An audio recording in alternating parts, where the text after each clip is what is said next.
Before starting this video, I do want to give a shout out to my patrons that support the channel. And if you'd like to support the channel, there are some great benefits for you if you want to look at the Patreon link down below. So with that out of the way, let's get into this week's video.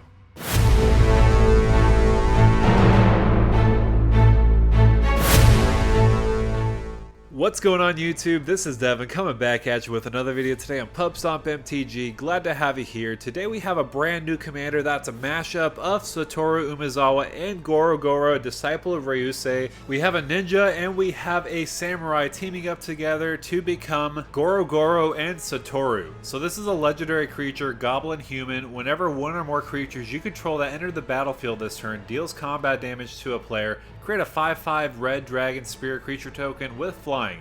And it also has the ability paying 1 and a red. Creatures you control gain haste until end of turn. To be quite honest, I am very excited for this commander because it is only 3 mana. It is a Grixis Commander right here. I don't think we've really seen a Grixis Commander so combat oriented like this one. So I'm really excited for this one. Out of the norm for Grixis for sure. So you're probably thinking to yourself, what kind of goal do I want to have with this deck? Do I want to go more combat focused? Do I want to go more ninjutsu style? Because this is a great ninjutsu commander for sure. Do I want to do double strike even? I feel like all those are really great options right here. But first we want to make sure that we have haste enablers for our deck. We don't want to just rely on our commander always paying mana into the haste ability. We want to have other options like having anger, Mass Hysteria, and Urabrask the Hidden. These are all really great cards that will help us give our creatures haste. I especially like Urabrask the Hidden because it makes our opponent's creatures enter the battlefield tapped, so that when we do swing in, we can swing in without any blockers with our opponents. Mass Hysteria kind of does the work too because your opponents want to use that ability of haste, so they'll want to definitely attack with their creatures, and if they do so, they'll be unchecked so that we can swing into them so that we can get more dragons.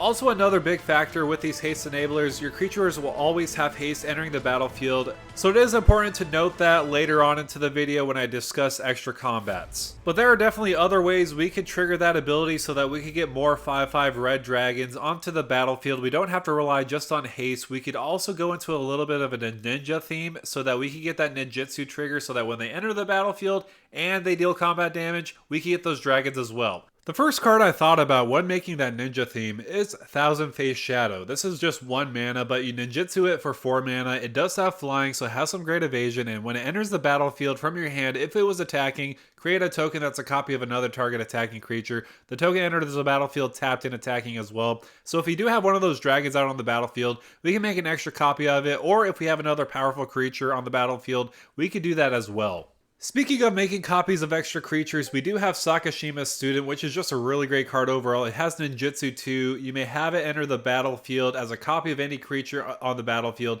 except it's a ninja in addition to its other types. So just a great card overall if you have some other creatures you want to copy and enter the battlefield so you have double effects. I will say, if there's a ninja to add to this list, it would be Nashi, Moon Sage's Scion. You can ninjutsu it out for 3 mana and a black mana. Whenever it deals combat damage to a player, exile the top card of each player's library. Until end of turn, you may play one of those cards. If you cast a spell this way, pay life equal to its mana value rather than paying its mana cost. Since it ninjutsu's in, we could get that ability to get a dragon onto the battlefield on top of that. That's what's so important about ninjutsu, is it has to enter the battlefield, and if it deals combat damage, we'll get a dragon on top of that with our commander. Also, playing things for free at the cost of mana is just really great overall value with this card right here. Also, we do want to talk about Satoru Umezawa. I did want to add him to this list as well because each creature card in your hand has ninjutsu, 4 mana total. I mean, you have the blue and the black in there, but for 4 mana, you can ninjutsu anything in your hand. So if we have a big creature in our hand, we want to ninjutsu it in. We'll get that extra dragon on top of it with our commander being on the battlefield. This will help our game plan so much. We definitely want to have this in the list right here, so it's just a great overall pick. So if we do have Umezawa out, what kind of creatures do we want to ninjutsu in? I mean, it's going to be very narrow, but I wanted to make sure we had some powerful dragons to add to this list. Maybe because we have a little dragon sub-theme with making dragon tokens. But I thought of having Mana Form Hellkite at first because whenever you cast a non-creature spell, create an XX red dragon illusion creature token with flying and haste. It will be exiled at the beginning of the next end step, but if it does connect with an opponent, we'll make a dragon instead anyways, so we could have a lot of cantrips so that when we cast our spells, we can make dragons on top of that. So in a sense, we're essentially trading those dragons we're going to exile for 5/5s with our commander. However, if we're having a lot of different creatures, whether ninjutsuing in or if we're making the 5/5 dragon creature tokens, we must have Terror of the Peaks. Absolute all-star in this deck, because when another creature enters the battlefield under your control, it deals damage equal to that creature's power to any target. Again, whether you're making ninjutsu happen or if you're making 5/5 dragon creature tokens, you're just going to be blasting a lot of different things, either opponents in the face or their creatures, knocking them out little by little. Honestly, absolute include in here is Terror of the Peaks for sure. So we're going to switch the topic and we're going to talk about extra combats, because when we have extra combats, we're going to get more dragons off of our commander's ability. So for example, we have Seize the Day. Untap target creature. After this main phase, there's an additional combat phase, followed by this additional main phase, and it does have flashback 3. It is important to note with our commander, whenever one or more creatures you control that enter the battlefield this turn deal combat damage to a player, you make a 5/5 red dragon spirit creature token with flying. During that specific combat, you will make a dragon, and then when you go into an extra combat phase, you can make another dragon on top of that, so we'll get more value off of that so that we can make more dragons. It is also important to note with your commander, with its stipulations, with a creature dealing combat damage to a player, say for example you have 3 creatures and you deal it separately to each opponent, you'll be able to make 3 5/5 dragons on top of that. At least when I'm reading it, it says it like that. Let me know down below in the comments if I am wrong. I get these stuff wrong sometimes here and there. I'm not a rules expert, but let me know down below what the correct way of wording it is. Anyways, we're going to move on. We're going to also talk about Bloodthirster and Portraiser essentially doing the same thing. Whenever it deals combat damage to a player, untap it. After this combat phase, there's an additional combat phase, and they can't attack the same player they already attacked this turn. Almost the same wording here and there. Besides Portraiser, you could untap each creature. Bloodthirster, you can only tap one thing, being Bloodthirster himself. So there's definitely going to be a lot of combat focus in this deck, but we want to make sure we can close out the game. Let's figure out a way where we could win the game effectively. Again, this is more of a high-powered strategy, so we're going to kind of use a lot of different combos.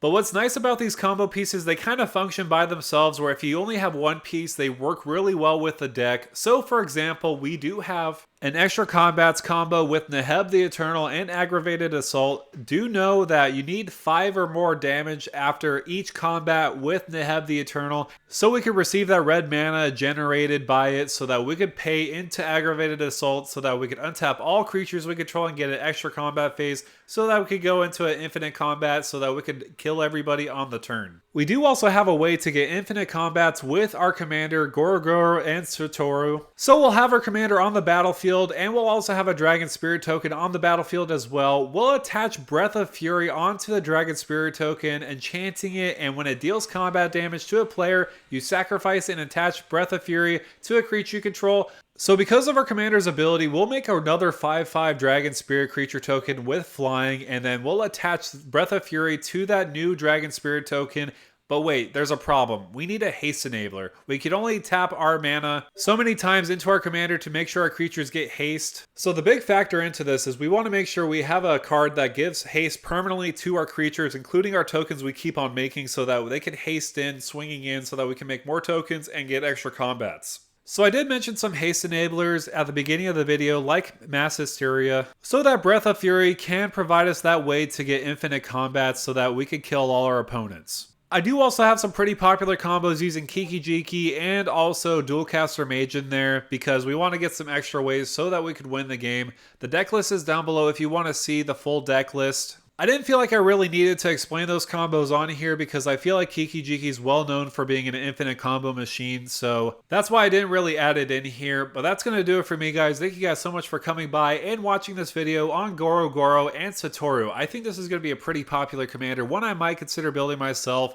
Again, I might consider it. I know I say that about almost every other commander that comes out in the set, but they're just building a lot of interesting commanders. I especially do like this one. It kind of has some mashup between ninjas and also hasty creatures that make it really interesting and really unique. This is definitely more unique than the other two. That came out in Kamigawa Neon Dynasty. I feel like this one is really great, especially being a Grixis.